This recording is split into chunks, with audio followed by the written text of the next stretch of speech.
আমি বিদেশ ঘাটা shining star private ITI fitter instructor. আজকে ডব্লিউসিএস এর গুরুত্বপূর্ণ একটা টপিক নিয়ে আলোচনা করব। ডব্লিউসিএস এর সেকেন্ড ইয়ারের ইলাস্টিসিটি। ইলাস্টিসিটির বাংলা হলো স্থিতিস্থাপকতা। প্রথমে দেখব ইলাস্টিসিটি কি। এখানে দুটি খুব গুরুত্বপূর্ণ বিষয় রয়েছে, ট্রেস এবং স্ট্রেন।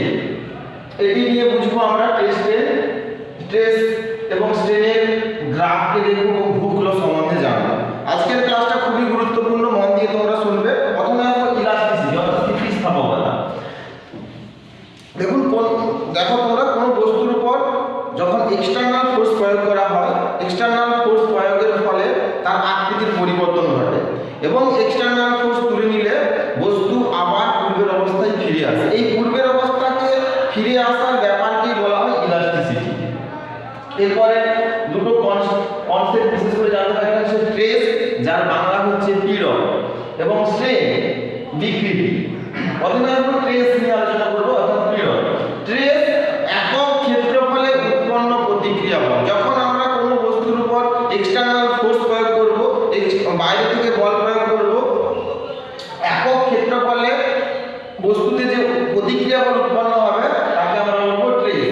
দেখো ট্রেস সমান এফ বাই এ অর্থাৎ ফোর্স বাই এরিয়া। একক ক্ষেত্রফলে কতটা বল প্রয়োগ হচ্ছে, বা ঘুরিয়ে বলতে পারি ওই বলকে প্রতিহত করার জন্য একক ক্ষেত্রফলে কত বল বাধা দিচ্ছে।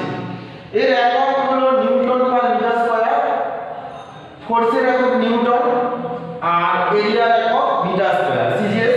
এসআই হলে ডাইন বার পার সেন্টিমিটার স্কয়ার। এটা হলো স্ট্রেস। এরপর স্ট্রেন হচ্ছে বিকৃতি।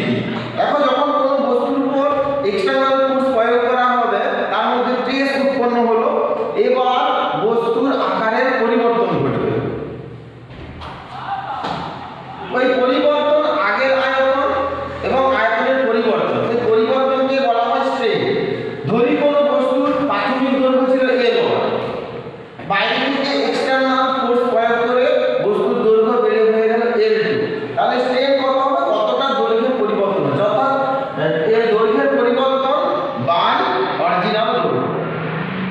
তিন প্রকার ফোর্স রয়েছে এবং একটা হচ্ছে টেনসাইল ফোর্স, টেনসাইল প্রেসও আসবে, টেনসাইল স্ট্রেনও আসবে। টেনসাইল যখন বল প্রয়োগ অপোজিট সাইড দিতে হবে তখন হবে টেনসাইল। কম্প্রেসিভ হবে যখন ভিতরের দিকে ফোর্স প্রয়োগ হবে।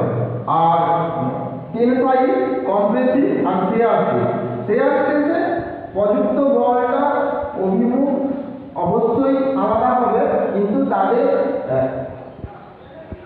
অ্যাঙ্গেলও আলাদা হবে। এবারে ট্রেস আর স্ট্রেনের গ্যাপ নিয়ে বুঝবো। এখানে আমি একটা গ্যাপ বানিয়েছি, ট্রেস আর স্ট্রেন। দেখো এই গ্যাপে ই পর্যন্ত ট্রেস আর স্ট্রেন সমানুপাতিক।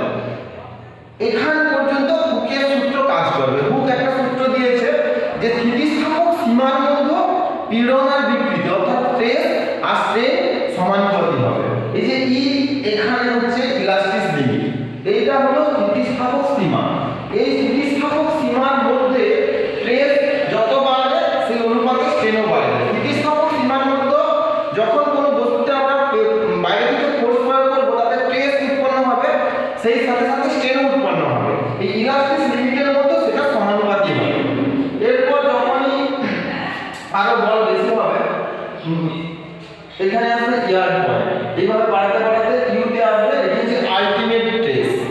এরপরে এখানে আর, যেখানে আর বল সহ্য করতে পারবে না সেটি হচ্ছে